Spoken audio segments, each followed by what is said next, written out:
Hello guys! Ngayon magtuturo na naman uli ako ngayon guys ang aking nalalaman dito sa pagwa-YT. Tuturo ko sa inyo kung paano maglagay ng end screen sa video. Madali lang to guys ang paglalagay. Ang una nyong gawin ay punta kayo sa channel ninyo. Tapos pagpunta nyo sa channel nyo,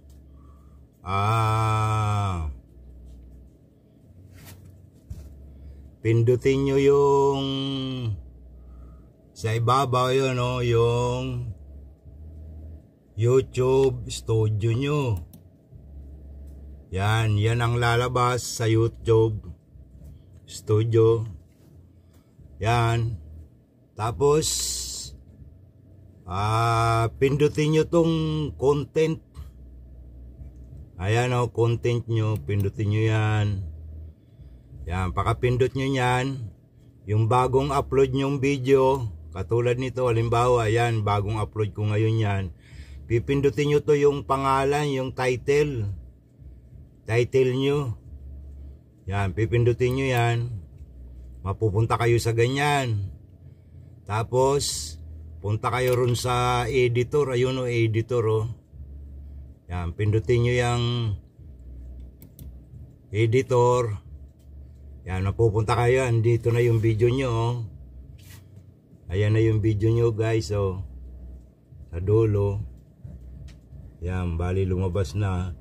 Pag lumabas na yung video nyo, pindutin nyo yung ito para mag-play. Yan. Diba? Tapos pag napunta na kayo dyan, punta kayo dito uli sa pindutin nyo yan. End screen. Ito. Yan, screen. Tapos pindutin nyo to video. Yan. Habang nagpi-play yan, yung video nyo, yan, habang nagpi-play yan, pindutin nyo to hanggang dito sa malapit na matapos. Yan, nakita nyo yan. Yan, pipindutin nyo yan malapit na sa dulo. Yan, tapos balik ulit kayo ron sa element. Ayan element. Yan, pindot nyo uli yan. Tapos pindot nyo uli yung video. Tapos pindutin nyo uli to element. Pindutin nyo subscriber. Ito guys, para in screen, pakatapos ng video nyo, pwedeng pindutin yan. Pwede sila mag-subscribe sa inyo. Pwede rin manood uli ng kasunod na video nyo. Ito, pag andito ka na sa, ayan, nakaganyan na yan guys. Yan, pwede mo yung i-adjust to. Pindutin mo lang yan. Tapos i-adjust mo gano'n, di ba?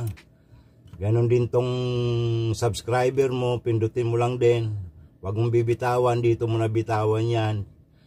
Yan. Yan, ganyan. Tapos pindutin mo rin yung isa para magpantay-pantay sila. Yan, di ba? Tapos saka mo ngayon siya pipindutin yung save sa taas. Yan, di ba? May nakalagay save. Pindutin mo yan save. Okay, yun na yun, andun na siya.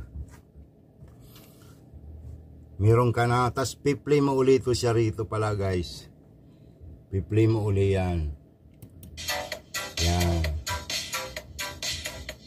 Hanggang sa matapos. Diba? Meron na kayo end screen.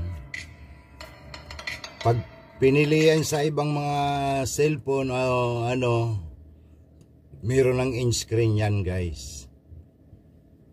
Tapos okay na, yun lang. Thank you very much. Yan, sana makatulong yan yung tutorial ko para sa paglalagay nyo ng end screen sa video nyo. Okay, bye-bye. Thank you very much always sa support.